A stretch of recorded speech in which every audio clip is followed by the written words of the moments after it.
આજની રેસીપી મારા ભાઈને ડેડિકેટ કરીશ હું. અમારા બાળપણની યાદ છે આ. અમારા બાળપણની પણ એક એવી રેસીપી જે મારા ભાઈને બહુ જ પસંદ હતી. મારી મમ્મી પૂરી બનાવતી, એને થોડું મોડિફાઈ કરીને મેં રેસીપી આજે રીક્રિએટ કરી છે. અડધી વાટકી એના માટે મેં દહીં લીધું છે અને 4 વાટકી મેં અહીંયા ગોળ લઈ લીધો છે. ગોળ અને દહીંને બહુ જ સરસ એકદમ મિક્સ કરવાનું છે, એકદમ ફેટીને રેડી કરવાનું છે. ગોળના બિલકુલ ગાંઠા ના રહેવા જોઈએ. ગોળ અને દહીંને બહુ જ સરસ એકદમ ચમચી કે તમે બીટર લઈને એકદમ ફેટી લો. સરસ ફેટાઈ જાય પછી 1 ચમચી ધાણા જીરું, 1 ચમચી મરચું, અડધી ચમચી અહીં હળદર નાખી દઈશું. બહુ જ બેઝિક મસાલાથી આ નાસ્તો બનાવીને રેડી કરશું.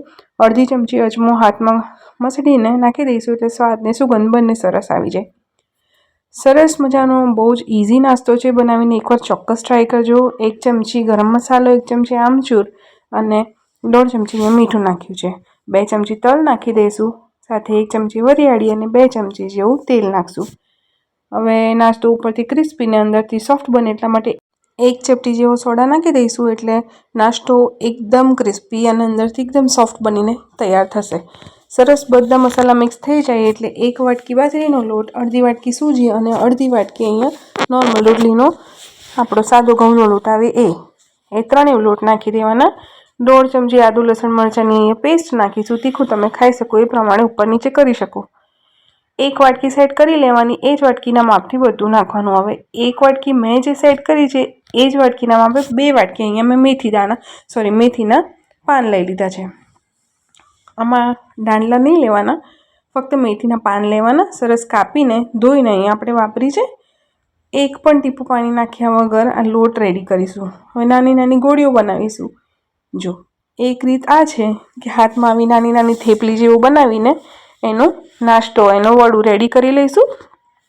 બીજી રીત હું જે કરું છું એ એકસાથે 10 થી 12, 9, 10 તમે જેટલા ઈચ્છો એકસાથે એટલા બધા વડા બનાવી શકો. અહીંયા હું એકસાથે 9 વડા બનાવું છું. એક બટર પેપર લઈ લીધું, એના પર થોડું થોડું તેલ લગાવીને થોડા તલ નાખી દઈશું.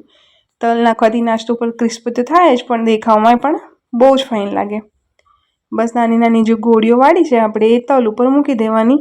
વારા ફરતી અહીંયા મેં ટોટલ એકસાથે 9 ગોળીઓ મૂકી છે એટલે એકસાથે 9 વડા મારા બનીને રેડી થશે. આની સાથે સાથે કઢાઈમાં તેલ નાખીને આપણે ગરમ કરવા મૂકી દીધું છે ગેસ ઉપર. તેલ ગરમ થવા માંડ્યું છે.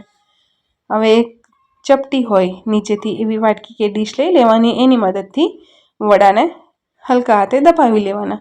કારણ કે બટર પેપર છે, તેલ પણ લગાવ્યું છે એટલે નાસ્તો જરાય ચીકણો નહીં થાય, ચોંટે નહીં, આસાનીથી ઉકળી જશે. આપ જોઈ રહ્યા છો કેટલું ફટાફટ આપણે વાટકીની મદદથી આપણા વડા કે આપણો નાસ્તો બનાવીને રેડી કરી લીધો છે. હવે મેં ઊંધા પલટી લીધા છે. તલ મને થોડા ઓછા લાગતા હતા તો હજી મેં થોડા તલ ઉપર ચોંટાડી આપ્યા. તમે તલ ઈચ્છો તો સ્કીપ પણ કરી શકો, પણ તલના લીધે નાસ્તો દેખાવમાં પણ બહુ ફાઇન લાગે છે. હવે મીડિયમ તેલ થઈ ગયું છે એટલે આપણે એકસાથે 7 થી 8 વડા અહીંયા નાખીને તળીશું.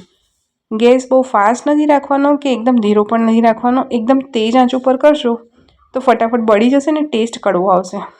હવે જ્યાં સુધી વડા જાતે ઉપર ના આવે ત્યાં સુધી એને અડકવાના નથી.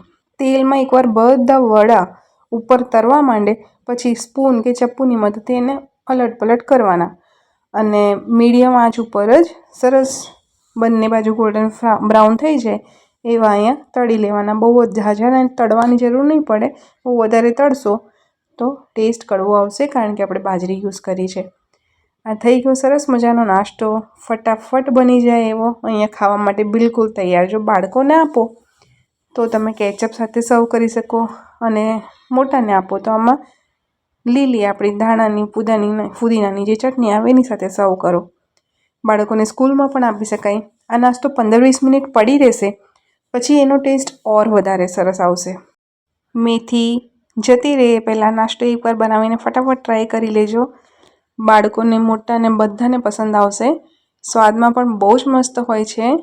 ઉપરથી સરસ મજાનો ક્રિસ્પી હોય જો અને અંદરથી સરસ મજાનો પોચો હોય એવો આ નાસ્તો બનીને આવશે. ખાટો મીઠો ટેસ્ટ, આપણો ગુજરાતી ટેસ્ટવાળો આ નાસ્તો છે. ચોક્કસથી તમને ભાવશે. રેસીપી ગમે તો વિડીયોને લાઇક કરી દેજો, ચેનલને સબસ્ક્રાઈબ કરી દેજો અને બેલ આઇકનને હિટ કરજો એટલે ફટાફટ વિડીયો તમારા સુધી પહોંચી જાય. Thank you so much.